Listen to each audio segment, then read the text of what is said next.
At sa puntong ito, ako ay nag-ayo og washing dito. Dahil ni Hangyo ang kapatid ng asawa ko na magpaayo sila sa ilang washing ko no. Wala sila katiwas og panglaba kay dili na mo tuyok og ni aso ang luyo nito. Sa wala pa din nako sugdi ang akong pag-ayo. Ako silang ipapirmadaan sa among gikisabutan ko no. Kay kung matiwasan ni nako guba, wala ko'y mabayran bisag piso. Galing ha? Bisan pa man wala ko'y talent aning pag-ayo-ayo. Naningkamot kog maayo nga ako ay makamao. Bisan pa man sa kadaghan na sa akong naagian nga palpa ko no. Oh shit.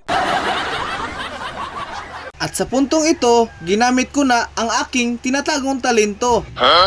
Oh no! At ang ibig sabihin nun ay hindi ko na alam kung paano aayusin to dahil nalilibog na ako. At sa puntong ito, ginamit ko na lang ang mahiwagang sayaw ko.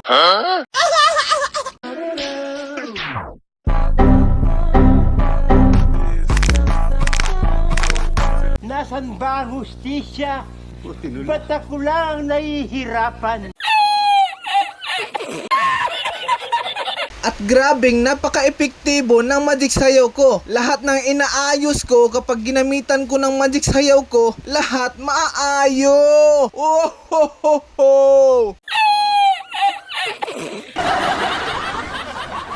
Sa dami na ng mga inaayos ko, mas daghan gyud ang wala mga ayo.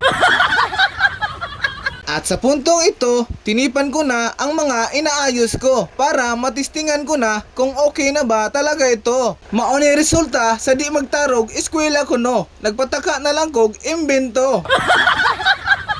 At dito, ipapakita ko na sa inyo kung gaano ako kagaling magtrabaho. Oh shit. Here we go again.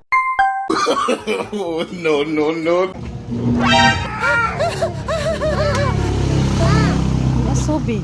Oh shit. At sa puntong ito, wala ko mo surrender hangtod wala maayo. Kaya alam ko sa sarili ko na ito ay kayang-kaya ko. Pag may bagay talaga ang gusto mong matutunan, huwag mong isipin sa sarili mo na hindi mo kaya. Dahil may kasabihang, sipag at tiyaga, may nilaga. At sa puntong ito, nalipay di ay ko kay naayo na ko ang washing na ito. At sabi ko sa sarili ko, nga swerte-swerte ragyo di ay ako pag-ayo. Usahay maayo, usahay dili sad ko no.